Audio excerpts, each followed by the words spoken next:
अपने 5 साल हंसी खुशी दाम्पत्य जीवन बिताने के बाद ना जाने किस मनहूस की नज़र हम लोगों की ज़िंदगी पर पड़ी और बात उस मुकाम तक पहुंच गई जहां एक मियाँ को अपनी बीवी से अलग होना पड़ता है, जिसे आज हम लोग तलाक कहते हैं। लेकिन आज हम दोनों फिर से एक सुख का जीवन व्यतीत कर रहे हैं। शुक्र है भगवान का कि सही समय पर मेरे पति को सद बुद्धि मिल गई और जो एक खलनायक रूपी पति मेरी ज़िंदगी में आ गया था, अब वो हमारी ज़िंदगी का नायक बन चुका है।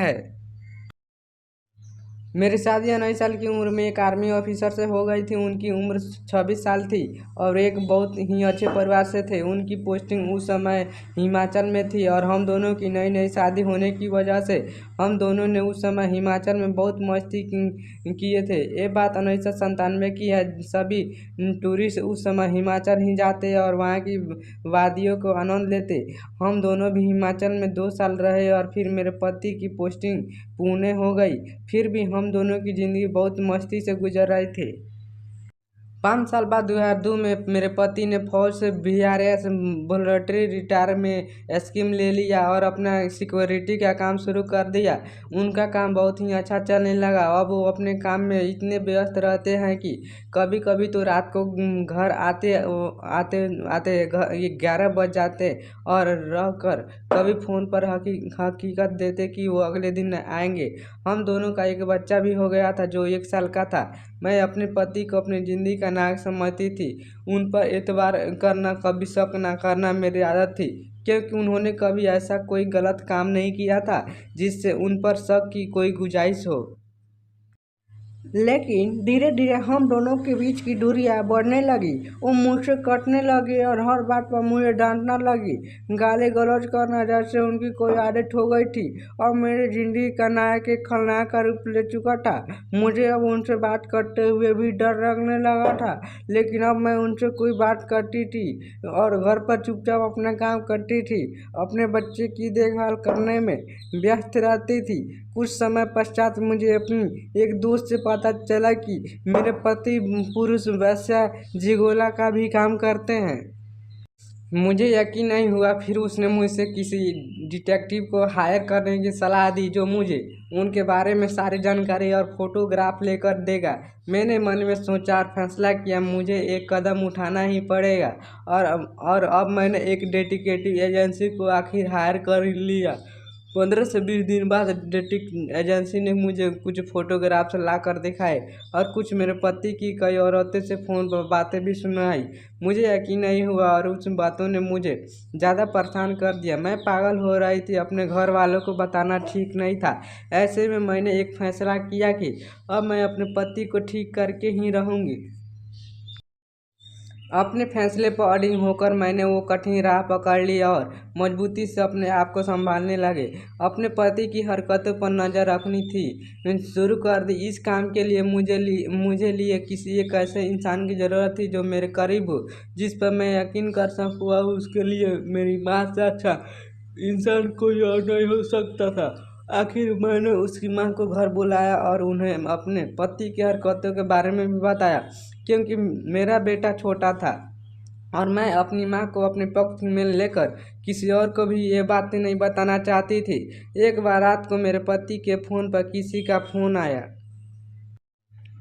और उन्होंने रात को ही किसी अर्जेंट काम का बहाना बनाकर बाहर जाने को कहा।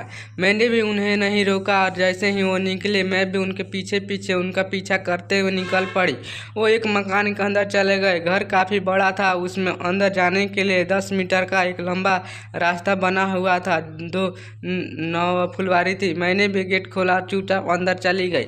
घर का दरवाज़ा अंदर से बंद नहीं था। शायद वो दरवाज़ा अंदर से बंद करना भूल गए थे, तो मैं भी दबे पाँव अंदर घुस गई। अंदर गई तो अंदर का दरवाज़ा कुछ और ही था। मुझे एक कमरे से मेरे पति और 2 औरतों की आवाज़ें सुनाई देने लगी। मैं वहीं पर खड़ी होकर बातें सुनने लगी। शायद वो शराब पी रहे थे। मैं एक खंबे के पीछे चुपचाप खड़ी हो गई और अपने को छुपा कर उन लोगों की बातें सुनने लगी। वो लोग शराब पीते पीते गंदी गंदी बातें कर रहे थे, हंस रहे थे। मैं समझ चुकी थी और अपनी आंखों से ये रसलीला देखना चाहती थी। 15 मिनट से बाद वो लोग ड्राइंग रूम में आ गए। मेरे पति को उन्होंने एक बड़ा और पेंटी एक मुकुट पहना रखा था। अपने आप को वो दोनों औरतें नंगी थी।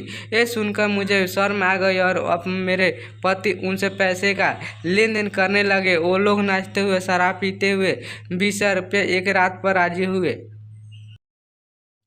मेरे पति ने 10,000 एडवांस लेकर अपने पास रख लिए। ये सब देखकर मैं हैरान थे कि मेरे पति पुरुष वैसे जिगोले कब से हो गए। ऐसा लग रहा था कि वो मेरे बस में नहीं, अब उन स्त्रियों के उनके वशीकरण लिया हो। मुझे अपने पति को उन स्त्रियों के वशीकरण से बाहर निकलना था जिसका प्रण मैं पहले ही कर चुकी थी। उनकी रसलीला शुरू हो इससे पहले अचानक ही मैं एक खलनायिका के रूप में बाहर आई। मुझे देखते ही मेरे पति वो जो उन स्त्रियों की बरा और पेंटी में थे खड़े खड़े रह गए। वो दोनों स्त्रियां जोर से चीखी और जोर से चिल्लाने लगी। मैं इन्हें लेने आई। मेरे पति का सर नीचे हो गया। मैंने उनका हाथ पकड़ा, उन्हें अंदर कमरे में ले जाकर उनके शरीर पर उनके कपड़े डाले। उन्होंने कपड़े पहने और मेरे साथ चुपचाप चल दिए।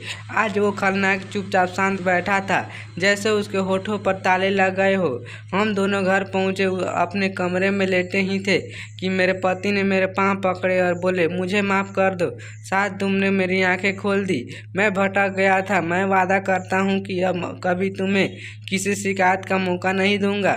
मैंने उनके सर पर हाथ फेरा और कहा, ठीक है, और बोली कि मैं आज से भी तुमसे उतना ही प्यार करती हूँ जितना शादी के समय भी प्यार करते थे। और उन्हें गले से लगा लिया। मेरे पति की आंखों में आंसू आ गए। मुझे ऐसा लगा जैसे आज उस खलनायक के अंदर एक नायक आ गया हो। उस रात हम दोनों का स्त्री पुरुष समागम हुआ और हम दोनों जुड़ गए। आज हम दोनों फिर से बहुत खुश हैं। मेरे पति अब मुझे और ज़्यादा प्यार करते हैं। हम दोनों के अब 2 बच्चे हैं। अपने पति को भी कभी छेड़ती भी हूँ, जैसे मुझे भी उसी तरह ब्रा और पेंटी पहन कर दिखाओ। कम से कम एक बार मेरे साथी पुरुष वैसे जिगोलकर बनकर तो दिखाओ। वो बेचारे शर्मा जाते हैं। मेरा नायक जो बीच में खलनायक बन चुका था, आज हमारी जिंदगी का फिर से प्यारा सा एक नायक बन चुका है। हेलो नमस्ते दोस्तों, मैं हूं विकास मौर्य और आपका स्वागत है हमारे स्टोरी वाले चैनल पे। तो गाइस मैं आप सबको बोलना चाहूँगा, हमारे पास गाइस आपको यह स्टोरी आपको कैसी लगी प्लीज़ कमेंट में बताइएगा। और ऐसे स्टोरी देखने के लिए प्लीज़ चैनल को दबाकर सब्सक्राइब कीजिए ताकि आपको आने वाली वीडियो का नोटिफिकेशन सबसे पहले आप तक मिलती रहे। मिलते हैं नेक्स्ट वीडियो में, तब तक के लिए जय हिंद, जय भारत। अपना ख्याल रखिएगा। Bye bye.